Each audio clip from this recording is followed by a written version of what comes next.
ఈరోజు దేవుని మాట, యెహోవా యందు నమ్మిక ఉంచువాడు సురక్షితముగా నుండును. సామెతలు 29:25.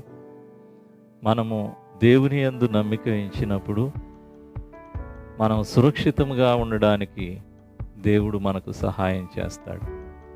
దేవుడు ఈ చిన్న వాక్యమును మన వినికిడిలో దీవించునుగాక. ఆమేన్. ప్రార్థన. ప్రేమగల తండ్రి, నీ యందు నమ్మిక ఉంచినట్లుగా మాకు సహాయము దయచేయండి. మా మనస్సు నీ మీద ఆనుకొనున్నట్లుగా నీ కృపను అనుగ్రహించండి.